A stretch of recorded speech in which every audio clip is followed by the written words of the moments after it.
It's getting pretty tough to tell real from fake with AI taking the world by storm. The worst part? It's being used to create child pornography. Attorneys general from across the country, they're trying to change that, and Idaho lawmakers are wanting to help. The governor proposes and the legislature disposes, so I don't think there's anything that's set in stone. We got the condensed version of Governor Little's budget proposal yesterday. So today, some of the finer details of some of the big-ticket items. As I understand it, we are 50th in the U.S. and D.C. Idaho is right behind us at 51st. So we're really partners in this crisis, this K-12 crisis. Which is why some Idaho lawmakers wanted to learn more about what's happening with Arizona's school voucher programs. And what they heard from the Grand Canyon State, there's now a big hole in their budget.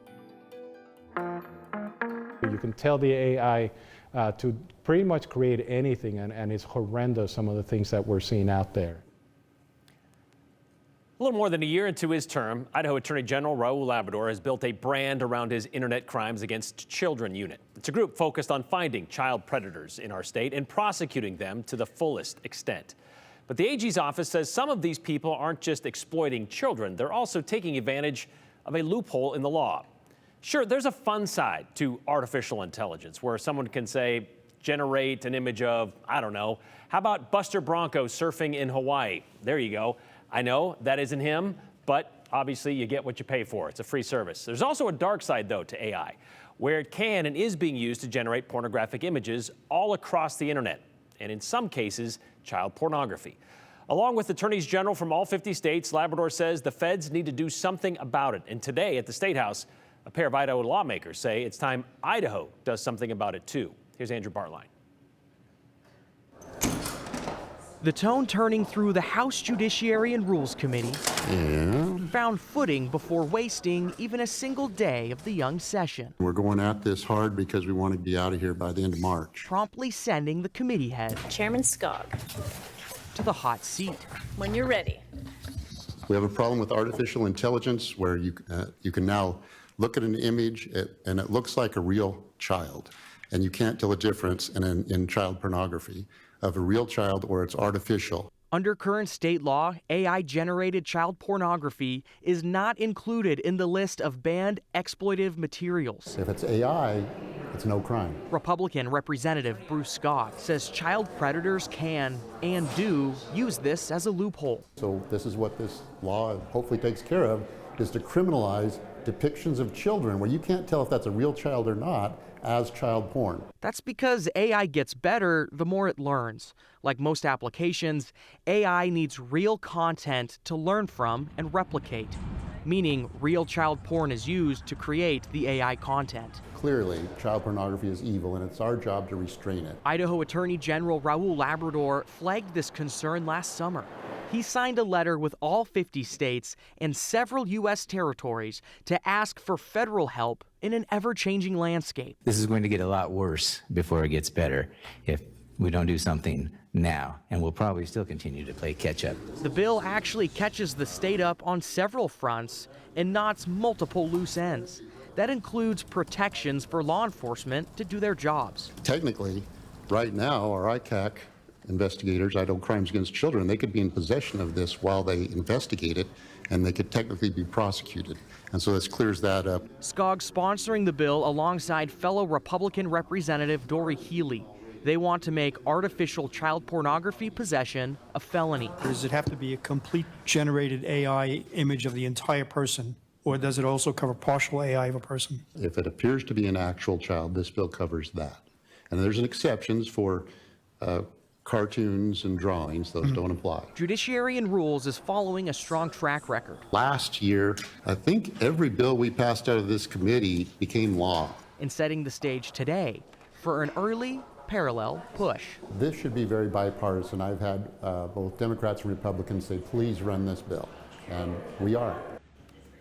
The bill is officially printed, which just means it can now be considered before the committee, and if it goes through the committee, it's then taken to the House floor. And at face value, it's not necessarily a high threshold to get printed. I've personally heard lawmakers say on record they'll vote to print just about any bill, even if they don't like it, because any idea that's thought out deserves a discussion. As for this bill, Brian, we'll see where that conversation drifts. You could see there's a handful of questions in committee, people curious about it. And as Representative Skog says, he does not believe this should be a partisan issue. Well, there still seems like a judgment call when it comes to prosecuting these cases, even with this bill, because it has to be deemed like realistic enough. Is that correct? From what he has seen, he's been shown things by state agencies, and of course not child pornography, but Right. what AI is capable of. And he says he cannot discern what is real from what is fake. And I imagine those are the cases that this would target. I don't know how explicitly written that is, but that is the main issue. Okay. Thanks, Andrew. You know, we heard all about the big budget ideas from Governor Little in his address yesterday, but now it's, well, time to get to work. Little's budget director was ready to present the ideas that his boss put forth, dollar amounts that go along with it, and he did that today in Idaho's budgeting committee. Joe Paris takes a look at some of the top items and how the overall budget kind of shapes up. Big ideas from Governor Brad Little in his budget address, but let's look at some of the line items. State Budget Director Alex Adams was in front of Idaho's budgeting committee bright and early, and with him, a binder full of ideas and direction for Idaho's budget from the governor's office. But all of it comes with a key caveat. The governor's recommendations should be viewed as recommendations, hopefully strong recommendations, but that's just that. So with that in mind, let's take a look at all the numbers behind Little's ideas. First, the budget proposes about $5.3 billion in total expenditures, or spending. And with all factors involved, including budget transfers, the estimated ending budget balance would be about $265 million. So the equation of budgeting also factors in general fund revenue, ways that the state of Idaho gets money to spend. And projecting all of that has options, as Adams explains. There's kind of an asymmetric risk to budgeting. You guess a high revenue number and it comes in low, you're doing mid-year adjustments, holdbacks, furloughs, cuts, things like that. You guess low and revenue comes in high, you have a surplus coming into the next year, and based on House Bill 292, there's a surplus eliminator. Per a law passed in 2023, that surplus eliminator means that any extra money in the state budget at the end of the fiscal year, it would be returned to Idahoans in the form of additional property tax relief. So something to keep in mind as we track budget decisions and as lawmakers weigh what forecast they want to go with. Some takeaway items: $25 million for the construction of a secure 26-bed mental health facility to care for patients determined to be dangerously mentally ill. $9 million to double funding for college and career advisors, and the idea is to better prepare Idaho students for success in the workforce. $75 million to fully fund Idaho Launch, and this is to make sure that grants are awarded for up to 10,000 Idaho graduates. And Adams says that interest in the program is a major factor, with more than 12,500 applications submitted or started just through the month of December.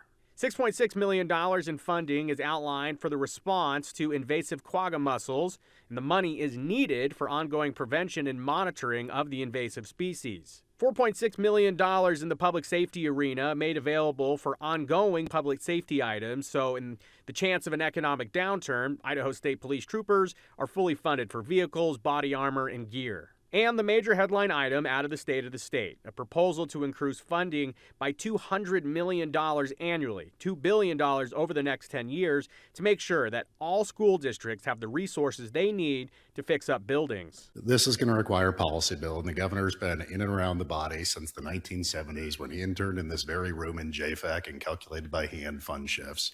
He knows the way to be successful in this building is to work with the legislature.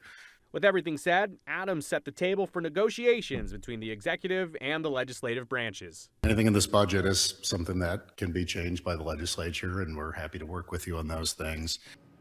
So as we go into budgeting season, Alex Adams actually had two pretty interesting notes. He has the headwinds and the tailwinds, the headwinds being the things that are against Idaho, the tailwinds that are pushing Idaho along. So in terms of headwinds, Adams says that this year there's no budget surplus like we'd seen over the last several years. And at this point, Idaho has fully funded those federal ARPA dollars. So for the last several years, Idaho's budget had a lot of extra money because of federal COVID dollars. In terms of the tailwinds, Adams says today that there's lower non-discretionary spending, and the growth and the structural budget is all balanced. And Brian, that's something that Adams was really talking about in terms of the budget, making sure it's balanced. There are other states, and he admitted other Republican states, that they thought they're going to grow out of their deficits or grow out of their budgeting. And now states like California that had a lot of money in their coffers, they're now in a deficit, and that's something that Idaho wants to avoid. So when you hear about a conservative budget from the governor's office, that's what they mean, being really focused. Today was just the introduction, and then they're just going to pick it apart as we get through this session. Yes, correct? and actually JFAC is going to operate differently this year than in years past. So I think tomorrow we're going to jump in with the co-chair of JFAC, Wendy Horman,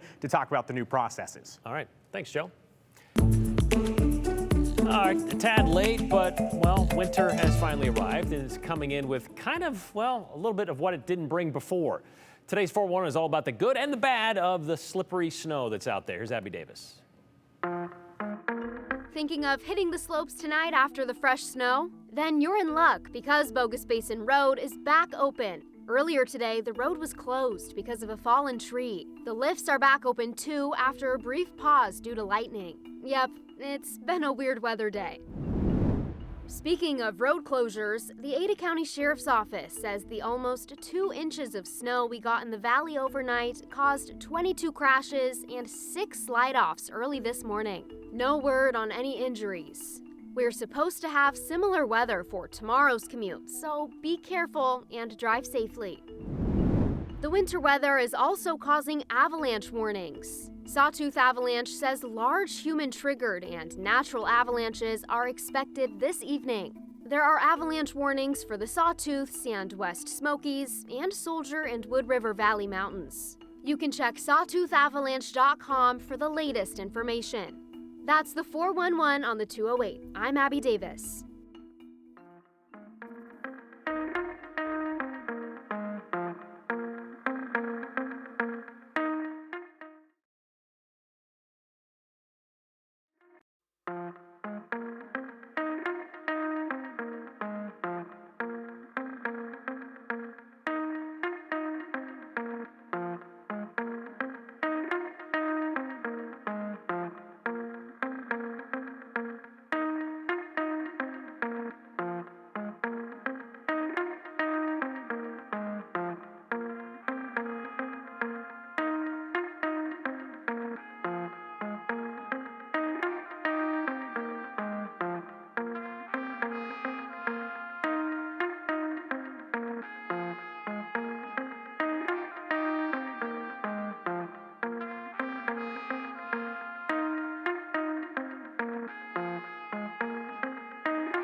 Well, let's get it going to what we're talking about next. Okay, so last legislative session, the school choice voucher debate, it entered the gem state. Kind of came in with a storm, right? Bill brought before lawmakers nearly a year ago was modeled after what passed in Arizona in 2022.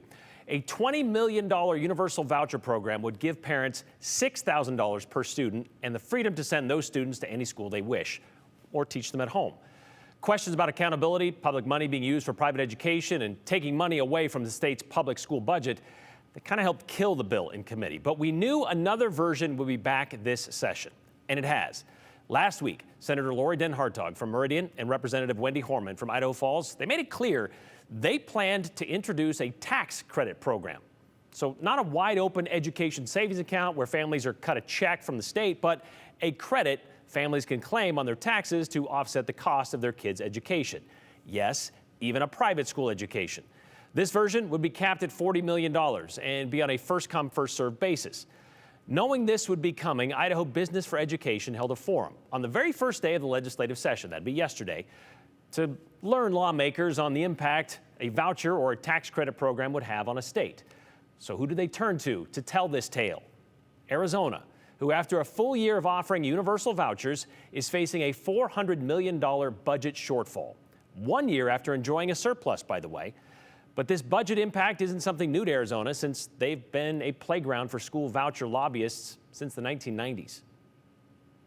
In Arizona, we have had an onslaught of voucher lobbyists who have pushed for vouchers for many, many years. We're talking decades. Beth Lewis, the executive director of Save Our Schools Arizona, spent about an hour Monday explaining to Idaho lawmakers and education advocates why the Grand Canyon state has become the cautionary tale when it comes to the deepening debt created by school voucher programs. I think this graph tells a really good story of what will likely happen in Idaho if you do decide to pass the tax credit voucher. You can see in 1998, the program started as a very small program. It now is set to surpass $300 million in this fiscal year. And those are dollars that never enter our general fund. Much like the educational savings account attempt last session, What do we want? School choice.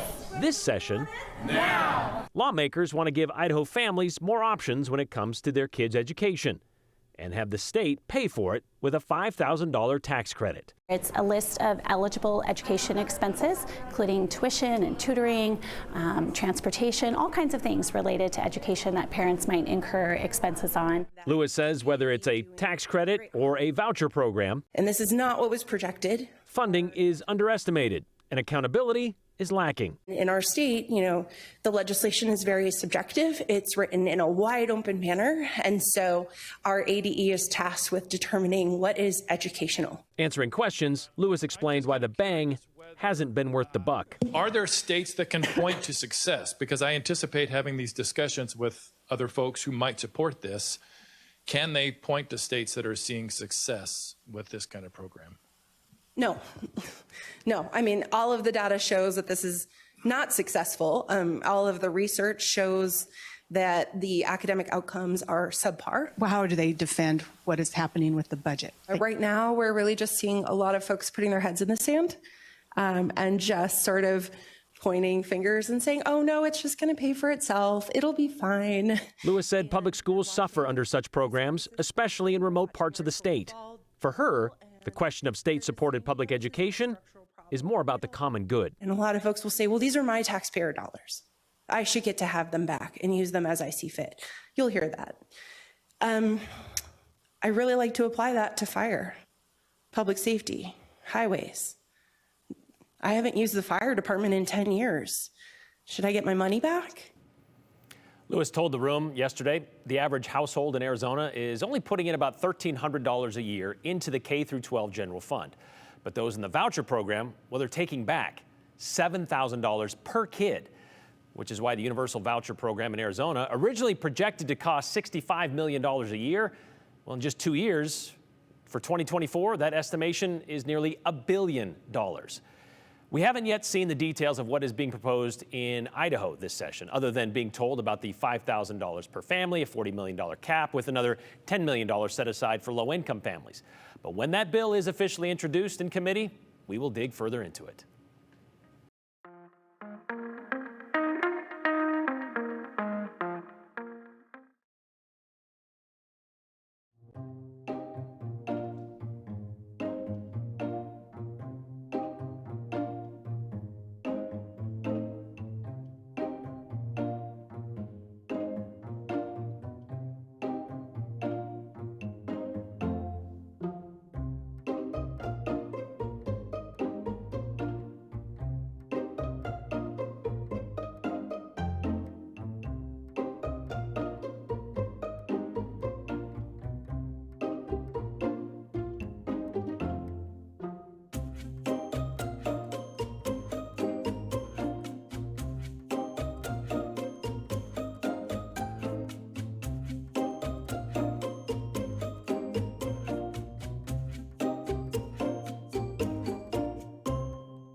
Well,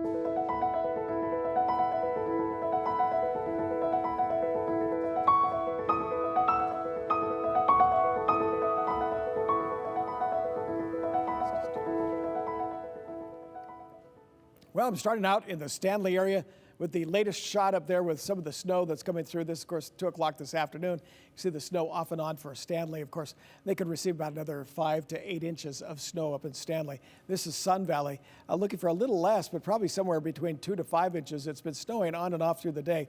As we continue with this, you'll see Baldy kind of popping in and out, but now you can see kind of the direction where everything is going there. It's covering up most of the mountain ranges there. Now we're up on top of the mountain. This is Tamarack, and you'll see that on the lens, there's the snow. You can hardly see it there. So you're saying, hey, this is great for resorts. Has been so far. We need more snow up through there. But for right now, Brundage has had 7 new inches. Tamarack has had 3 new inches. Sun Valley's reporting 1, and Bogus Basin with 3 new inches of snow. I think that's going to change a bit as we look at some of those numbers coming in for tomorrow. Right now, we've got some bright sunshine outside. This is the Boise foothills. You see the clouds, the sun that's setting in the west and then just glistening along those foothills.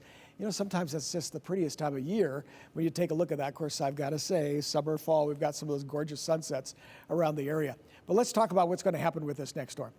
This next storm, which you'll see on the Futurecast, will come in tomorrow morning early. We're not seeing a lot of it for tonight, but there could still be some scattered snow showers. So there is a winter storm warning clear through the same area for most of our mountains. And you'll see that that winter storm warning is through 11 o'clock tomorrow morning. Also through 11 o'clock tomorrow morning is the winter weather advisory, which is out here for the valley, especially east of Boise, heading more down toward Twin Falls, where they get into the warning area. This orange area here and down here in the Owyhees, blizzard warning, which will continue through 11 o'clock tomorrow morning. That's winds that could gust in excess of 50 miles an hour up there, as well as anywhere from 2 to 5 inches of snow. Whiteout conditions, almost unbelievable. It's advised that this area be avoided. That is through tonight, through 11 o'clock tomorrow morning, because of the possibility of a blizzard through there. Now, in the way of snow and what we're expecting, here's what we're seeing down here in the valley. Anywhere from about 1 to 2 inches of snow. Along the foothills in the north end of Boise, there should be some spots that could get a little bit more. Quite a bit like this morning. The wind is guiding this snow through the area. That's where we're not getting much. But as it dies down a little bit in the morning, but pushes into the foothills, anywhere near some of the foothills, we'll be getting much more snow than what we're seeing down here in the valley. But that's still enough snow in order to produce some terrific, that is, some difficult, I should say, travel conditions for tomorrow morning. You see through most of the mountain areas and most of the ski resorts, we're still looking at maybe another half a foot to a foot of snow that could be coming into the area. So you see, not a whole lot for tonight, but here's the next storm system coming in. And as you notice, that's anywhere from about 2 o'clock to 6 o'clock in the morning. So watch for that, will you? As you look up here and up throughout most of the northwest, you'll see that this is the storm system out to the west. That's really going to get us cold for tomorrow. We're going to be seeing some colder temperatures. For instance, highs in the upper 20s around most of the Magic Valley. Central Mountains will have temperatures in the lower 20s. And as you look at McCall, same thing. 22 degrees for the high temperature there. Down here in valley locations, temperatures will be mainly into the mid-30s as you look at highs, and lows tonight will be down to 29 degrees. That's because of the storm system that's coming in. So as you look at the next 7 days, you'll see a really good chance of snow overnight and early in the morning for tomorrow. Then it decreases during the day. Still, the gusty winds continue. Winds not as gusty Thursday, but they'll be breezy. And these storms hold on through Saturday, and then it's clear and getting cold first part of next week.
All right, we kind of sifted through some of the better comments. We're going to share them with you right now, like this one from Nick. Is AI child pornography an issue that needs to be discussed on the first days of the session?